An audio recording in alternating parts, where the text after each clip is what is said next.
person with trust navigate choices? When you have to make a choice, when you have to make a decision, where does trust come in? And how does that influence decisions you make in your religious life? How do trust and choice work together? Well, the work we're studying, Sha'ar Bitachon Chovas Halavavos, says that if a person is relying on God in the choice of serving God, and says, I'm not going to choose to do anything for God until he chooses to tell me, until he chooses for me, until he lets me know what's best, until he lets me know what I'm supposed to be doing. He says, this is wrong. This is deviation. Why? I trust God. God is very capable. God knows how to let me know things. Obviously, some things are not choices, but we all have choices that come up in our service of God and everything else. Questions, should I go like this or should I go like this? Should I focus on this? Should I focus on this? Because God already commanded us.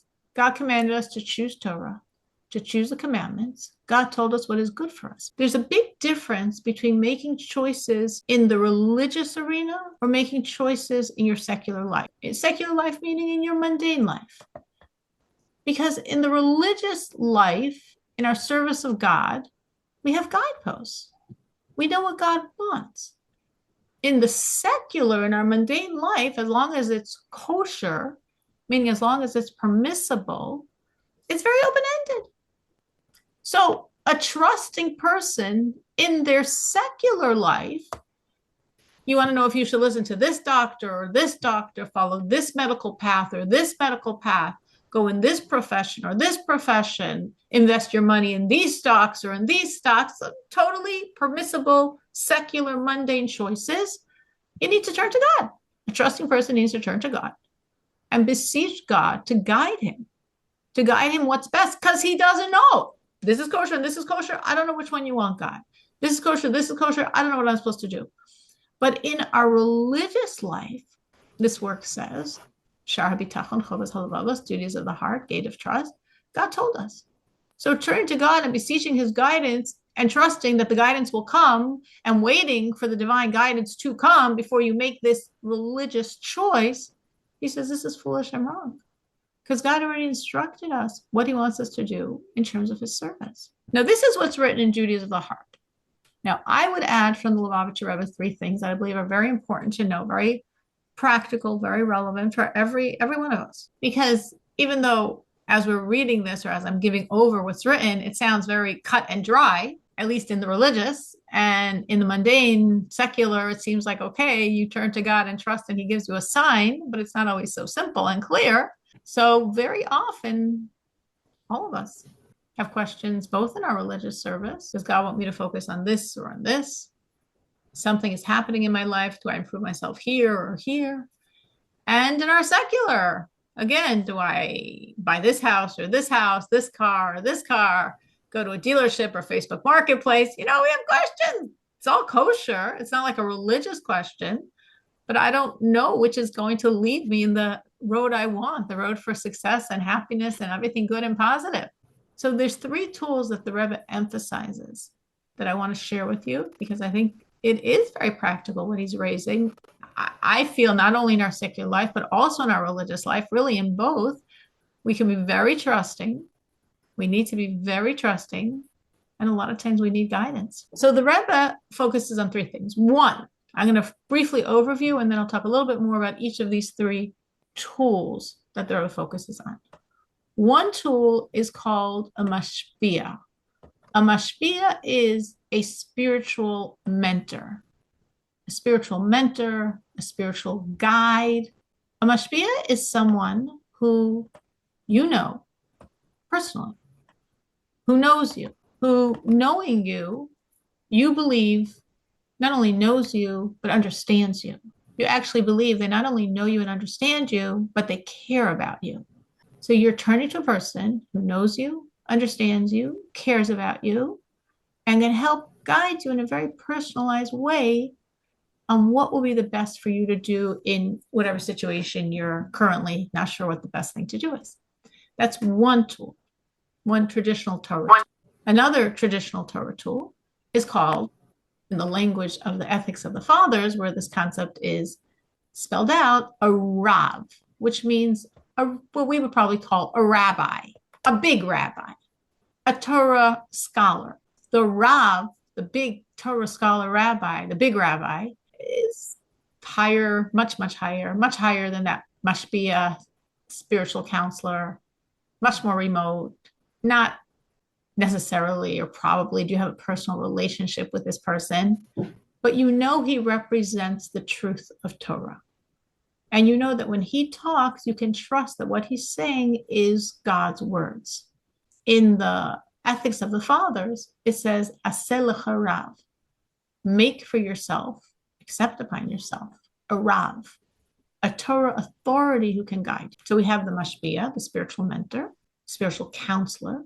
We have the rav, the embodiment of Torah. And we have a third road we use is, of course, turning to the Rebbe directly, writing him through his books of letters, and in that way, receiving guidance and receiving blessings. So I want to talk about all three of these a little bit. Go in order.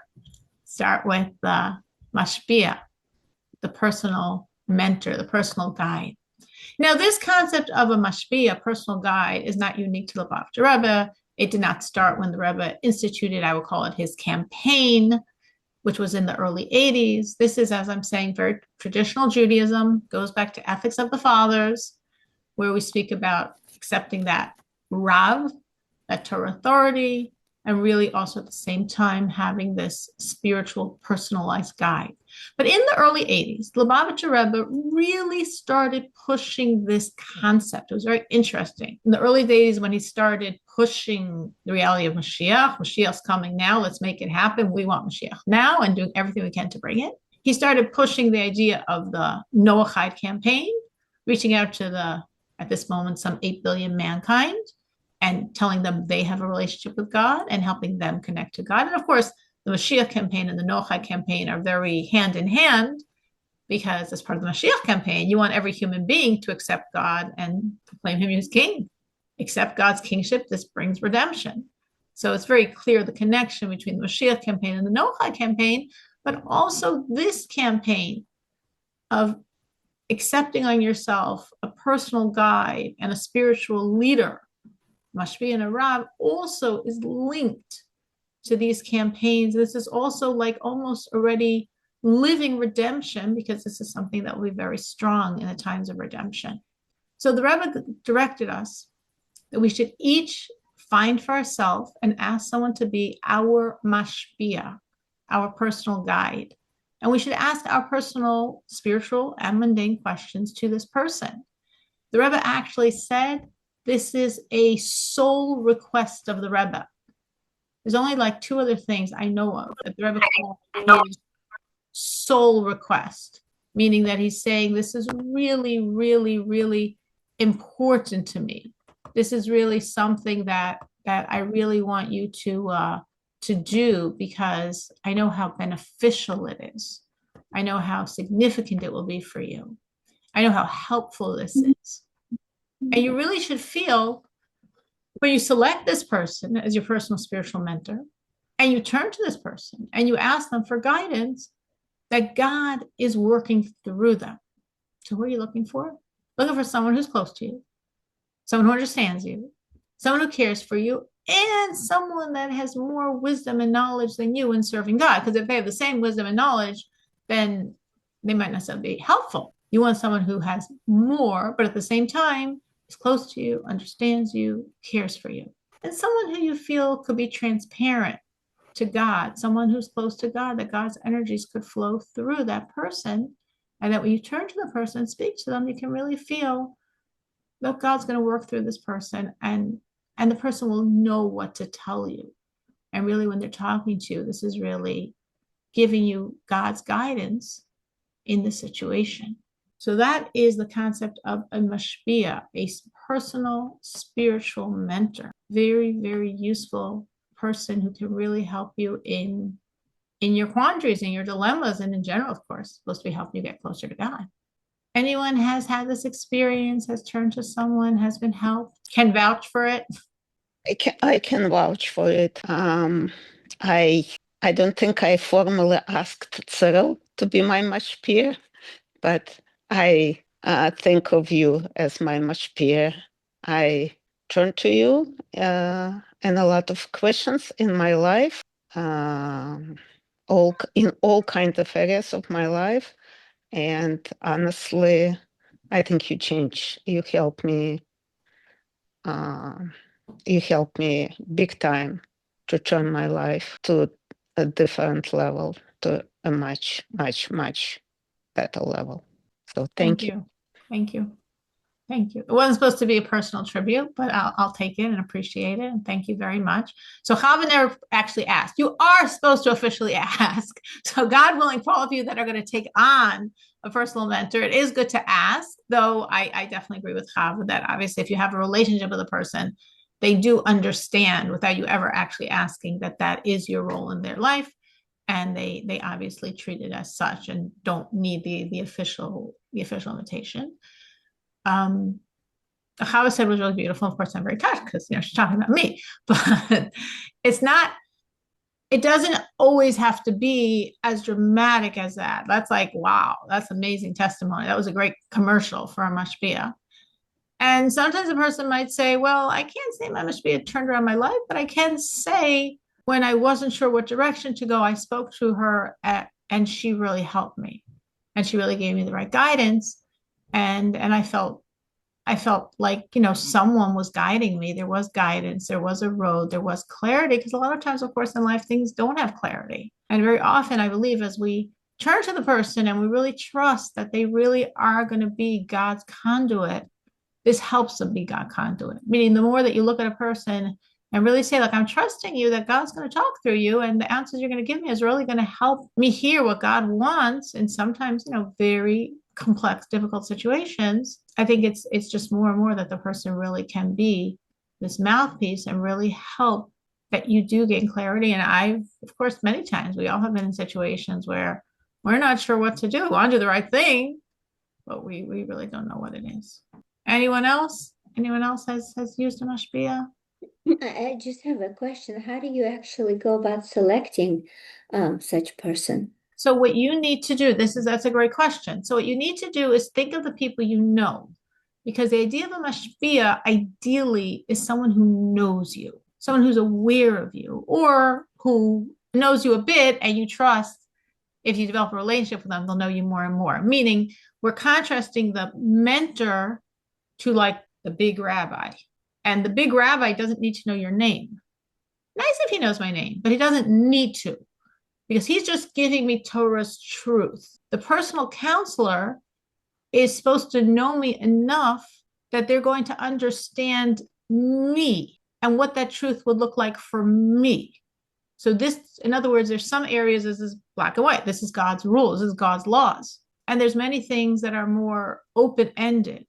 So ideally, you want to find someone who knows you, at least somewhat, and someone you trust, that you could build a relationship with them, that they would know you more. If they don't know you, obviously, if you start off with someone you know very well, that's even better. But if you don't have someone like that you could trust, that you could develop that relationship, and someone who you think cares. It's very important in this relationship that you feel the person's caring about you. That's very much implicit in the relationship. So you could find sometimes people that are brilliant, so knowledgeable, so close to God, but you don't think they really care about you. That would not be the person you would choose. You want a person that you really feel is caring about you, because the whole idea is that with mashpia, the counselor is saying, you don't just say, okay, this is the word of God, I accept. That's not the idea. That's not their role. That could be the rabbi's role. Here, it's like they're saying, this is good advice for you, knowing you and thinking about your situation. This is what I feel is the best advice. So you really want someone who's caring about you and is really going to think what's good for you. Because maybe if they spoke to someone else in the same similar situation, there'd be different advice, because it might be different for that other person. So you really want someone who knows you, to deepen the relationship, but you're starting off with some knowledge, and who you feel is a caring person who does or will really care about you. And someone who you feel is close to God, close enough to God that they have some wisdom and knowledge that they could give you. Because if you think, well, yeah, they're a wonderful person and probably on my level, then they also can't be your guide. They could be a great friend, and that's something else Torah talks about. that we should have a friend that we can like two minds sharpen, like two knives, that we could have a friend we can talk things out with. So that's also very beneficial. But to be the mentor, the guide, it has to be someone you believe is closer, is more learned, more wise, more experienced, has some advantage they can give you. And then you ask the person. And then different people do it different ways. Some people very often will just turn when they have a question. And some people like to say, well, I'd like to talk regularly. So when I have a question, you'll understand me enough that you can answer my question, understanding me. Most people do the first approach and generally just talk when they have a question, but some people do the second.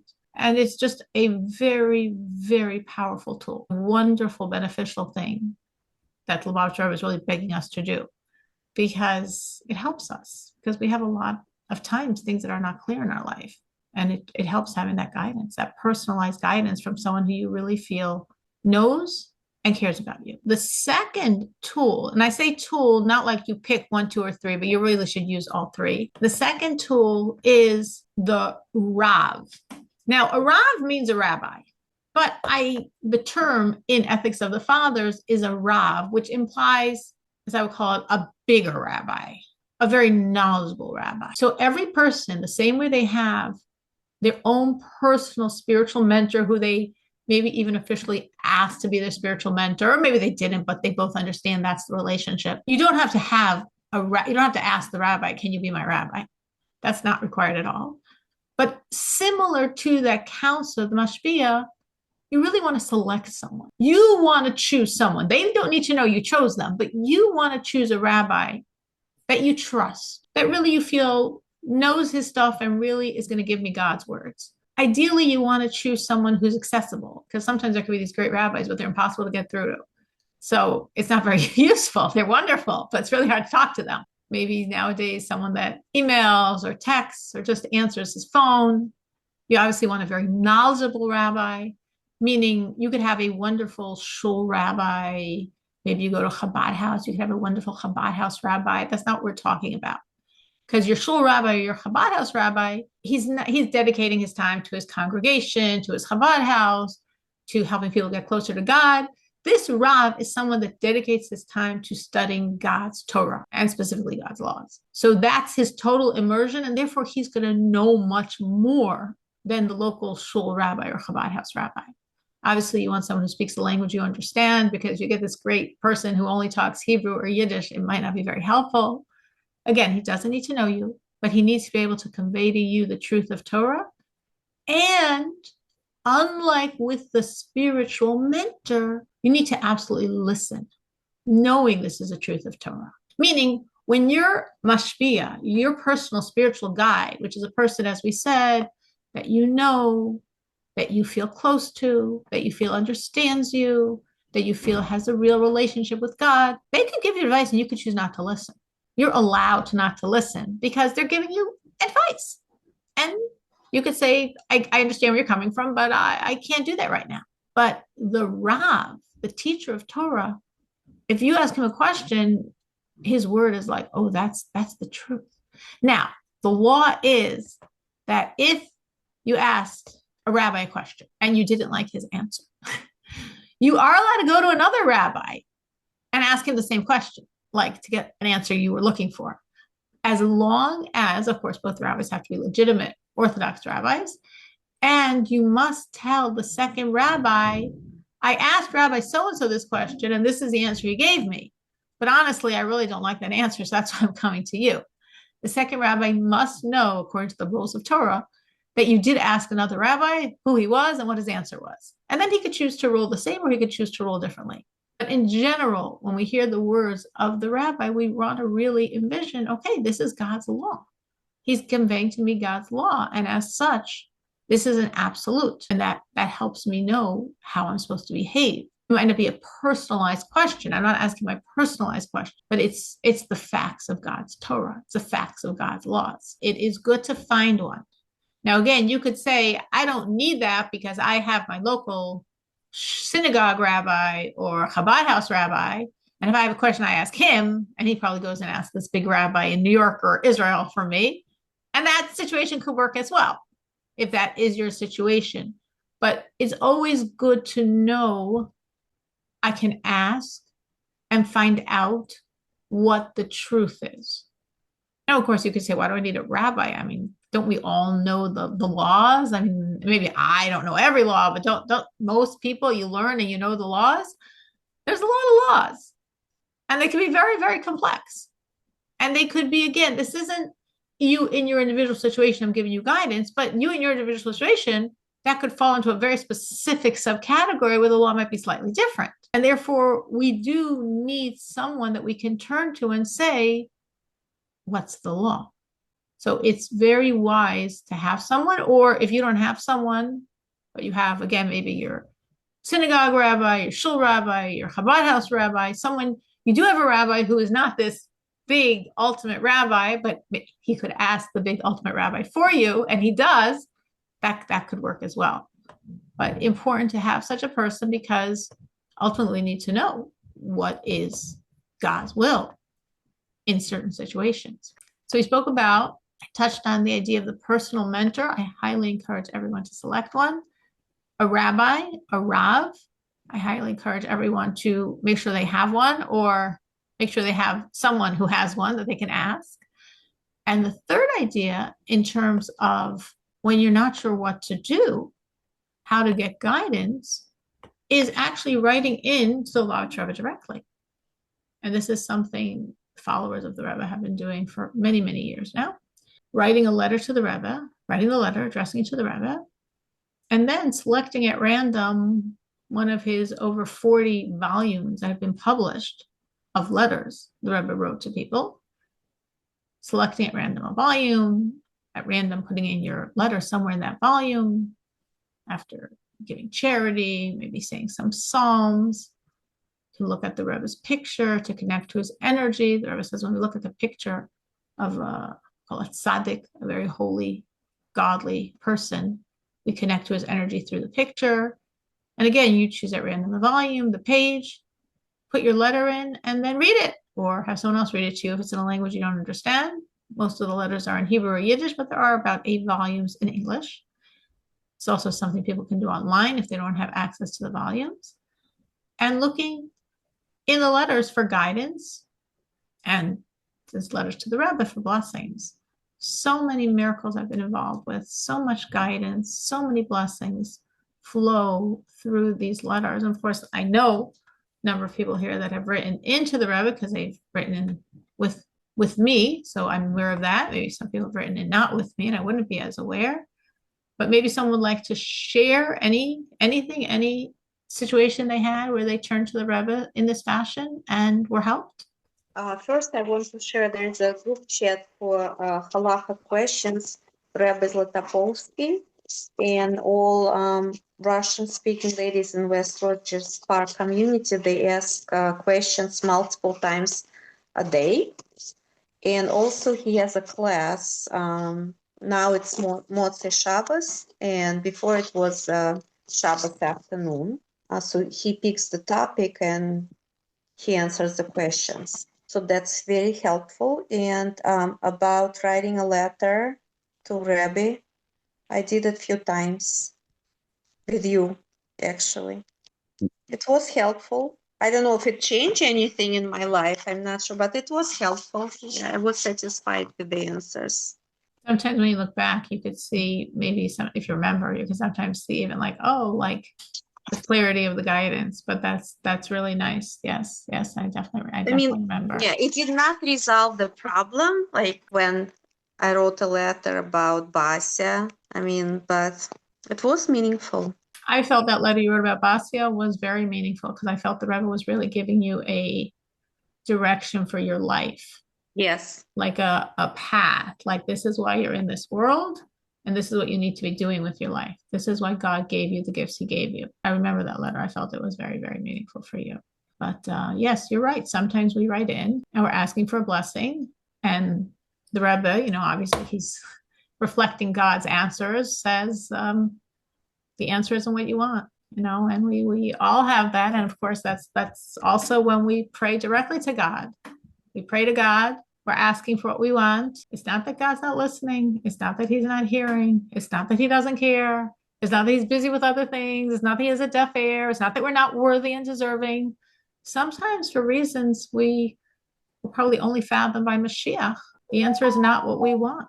And that is sometimes the reality. Sometimes it's like, oh, if you can do this and this and this and this, we can create that reality. I would say it's sort of almost like sometimes you're asking for, well, sometimes when you're writing, you're asking for guidance. Should I do this or should I do this? And then the Rebbe gives you the guidance.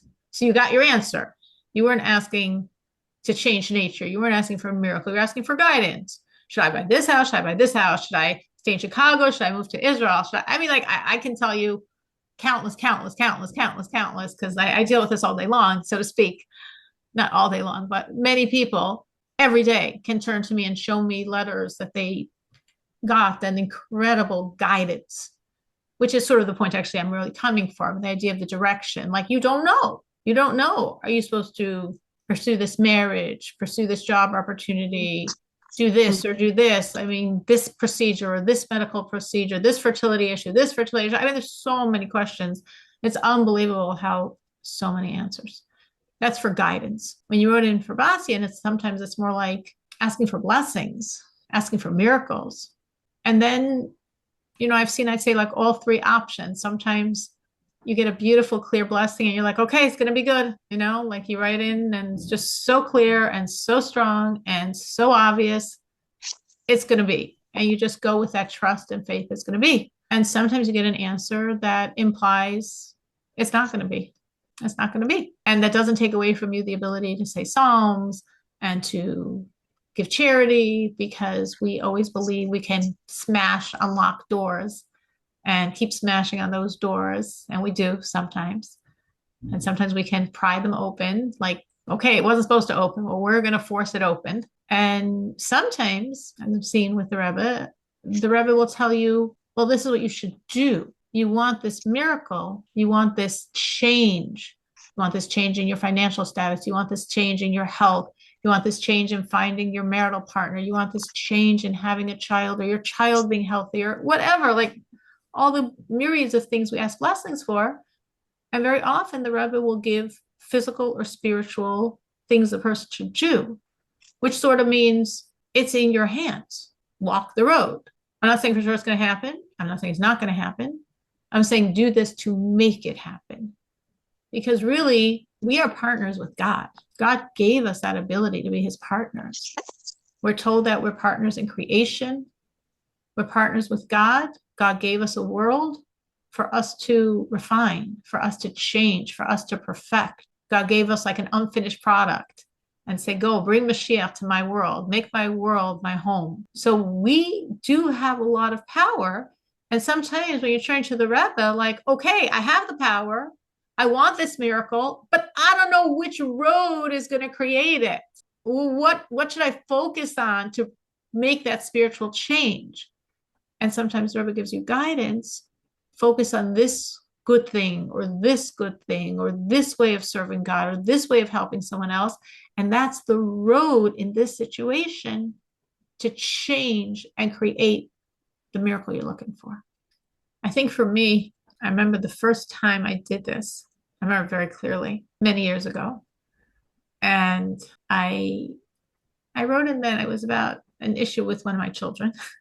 Smaller issues or younger, but still are issues. And I remember so clearly, I was at work, because it was over, and I wrote in and I put it in a volume, and I got such a clear answer, like exactly describing the situation and what I should do to help the situation. And then I walked home, walking home where my work was. I walked down the block to work. And I walked home, and I remember I was like almost shaking, because I was literally envisioning, I felt like it's almost like there's a telephone line between like me and heaven, like I'm just, this is my issue. Can you tell me? Oh, this is what I should do. Okay, thank you so much. That's what I felt like whoa. How am I just getting such unbelievable guidance? Now, obviously, I would not say that every answer you get is like that. I would say many are. And I would say so many times, like, if people talk to me, they're going to write in and they'll be like, well, how in the world could the Rebbe answer my question? My question is so unique and specific. And, well, where are you going to find an answer? And I'm like, don't worry, that's not your problem. Don't worry. He wants to give you a clear answer. He can give you a very, very, very clear answer. And I could definitely say for myself, who has been doing this for probably 30 some years, that I've merited to have many, many incredibly clear answers, which have both given me blessings that I hold on to and that I trust in. And of course, trust creates reality, to see the changes, as we've been discussing at length, and also tremendous guidance, maybe even more, because more times I probably ask questions on what do I do? Such clarity of guidance in very big issues and very small issues. I remember once, I guess, because I'm in a class. I mean, I have hundreds and hundreds and hundreds of stories, but this just popped in my head, I guess, because I'm in a class. And so just to show, like, it could be something like, so to speak, relatively small. It wasn't like a big, big, big issue. I was giving a class, not this class, a different class. I give a class, thank God, every night. It was a class that I've actually given now I started the class in 1991, and I've been doing it every Tuesday night since 1991. And I teach the Tanya, which is 53 chapters.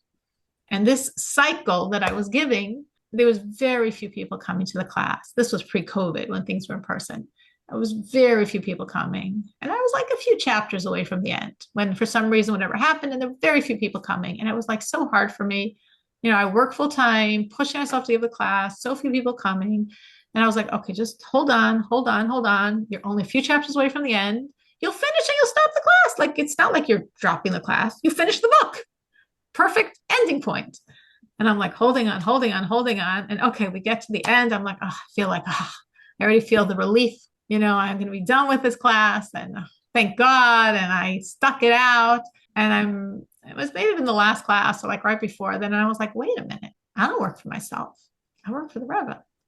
I have to inform him that I'm stopping the class. So I literally didn't ask a question, because I had no question. There was no question in my mind. It was questionless. It was so obvious what I was doing. So I just sort of informed the Rebbe. I wrote it informing, like, you're my boss, so I'm informing you that, I've finished or almost finished. Maybe it might have been the last class. So I finished, this work of Tanya, and I'm ending the class now because, like, almost no one's coming. All the reasons. Like, I had no question. I was just informing. And I put it in one of these works, and I opened it up, and lo and behold, the Rebbe was talking very strongly to someone who was going to stop doing a certain type of, like, a class. And the Rebbe said, you must continue. How can you think of stopping? You must continue. The whole letter was talking about you must continue. And I was like, okay, I got the message. I'll continue. I wasn't even asking. It wasn't a question. Free advice. And I continued. And thank God I've been doing it, as I said, for many years since then. That was a long time ago. And thank God, I'm very glad I continued, but I definitely would not have continued without that very clear answer to my unasked for question. Sometimes you do. I remember another time, an unasked for question. This was also many years ago, like before I got my car. So it was like years and years and years ago. And I was going then either to New York or Baltimore with my family. And at that time, we did not own a car, and we flew. And the family was getting larger, so it was getting more expensive to fly. So I had the idea, we'll rent a car. It'll be so much cheaper. We'll rent a car. I know how to drive. No problem driving. We'll rent a car, and I'll drive the family to wherever it was, New York or Baltimore. And fine. I ordered the rental. I got the kids all hyped up. We got story. Those were the days when you listened on tapes, pre-DVDs, phones. You listened on tapes. We got Jewish story tapes. I bought lots of yummy food for the kids. I made this whole hyped up, we're going to have so much fun. Everybody was so excited. And the night before we were going, I opened up the Rebbe's books of letters. Again, no question. I was just opening up as part of my learning of the night. I opened up the letters, and I opened up a letter where the Rebbe was telling someone, don't drive, fly. I didn't ask. Again, it wasn't something I asked. It wasn't a question to me. It was like a financial, pragmatic thing. It wasn't like a spiritual, religious. It was just very pragmatic. And I had no questions. The Rebbe says, don't drive, fly. Could the Rebbe be talking about us, that tomorrow we're driving? I wasn't sure what to do. I go to bed very late and my husband gets up very early. So I wrote my husband, because we're supposed to go the next day. So I wrote my husband a note. I showed him my letter. I went to sleep. He woke up shortly after, probably, and he read it and he wasn't sure either. So he said he's going to write in. So he actually officially wrote into the Rebbe asking him, we're planning on driving. Is the Rebbe telling us to fly? And he also got a very strong answer. In that answer, I think the person was going to take a boat somewhere. And the Rebbe said, don't take a boat, fly. So we both got this answer to fly. And I remember buying the tickets that day and saying, okay, God, this money is not from me because I don't have the money for it. It's from you. I'm just following the Rebbe's instructions. And we managed last minute to get decent tickets and we flew. And I remember on the way back on a return flight, what would have been the time I would be driving, the weather was insane. Horrible, horrible, horrible road conditions. I remember even the drive from the airport to my house was, which my brother-in-law drove us, was horrible. And I remember thinking, oh my gosh, could you imagine if I was driving 12, 16 hours in this? Like they was saying, no, it's okay. Don't worry about the money, fly. So those were times when I didn't ask. I have many, many, many, many, many, many, many, many, many, many, many, many, many times where I have. Sometimes I would get answers like not at all what I was expecting. I remember once I got an answer that like shocked me. It wasn't like it was hard for me to do, but I really felt like I was going to do something. It was in terms of school and I was going to do something and I was pretty confident it was the right decision, but I wrote in, like to check. And I got such a strong, no, do not do this. This is dangerous. And I remember feeling like, whoa. I remember thinking then, like, it was almost like I'm just taking a walk on this road, beautiful, spring day. And I look down and I see I'm at a cliff about to fall off. That's what I felt like. Like they were saying, no, dangerous. And another time I remember also something with school. And I had a question where I, again, pretty much knew what I should do. And I did a lot of research and everybody was telling me to do something. I was pretty confident that was the right thing to do. So I was like asking, but not such a question. And I remember the Rebbe told me exactly 180 degrees opposite of what everyone else was telling me to do. And I remember it was probably the only time in my life that I can remember feeling, oh no, I can't do that. Whatever the situation was, it's long and you take a long time to explain. But every human being I asked was explaining to me how it'd be so dangerous for the school to take, I'll call it road A, and for many, many reasons why you should do road B. Everyone across the board told me to do B. And when I went to the Rebbe, asking, but more like, I'm assuming this is what I should do, this is what everyone said, I'm very confident, sort of more getting a blessing for it. The Rebbe very clearly told me to do road A. And I was like, whoa. And I remember it was difficult for me. I remember very clearly that day, it was a Sunday, it was very difficult. And I was like, am I crazy? I'm not going to listen to the Rebbe. Of course I'm going to listen to the Rebbe. Like, no question. I have no choice. Obviously, if you write in, you have to listen. No question about listening.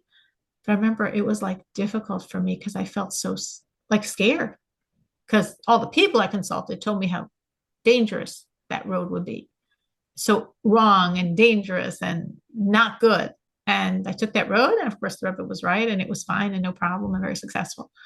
But I do remember that day that I got the answer, feeling like, wow, this is really hard for me. Of course I'm doing it and I did it. This is hard. I remember sharing once, and at this point, my daughter's story, but I think also the same idea that sometimes it's hard to listen. She once also didn't ask and, so to speak, got the Rebbe's free advice. She was about to make Aliyah to move to Israel, and she opened up letters in English, actually. And she opened up to a letter addressed to someone in Chicago.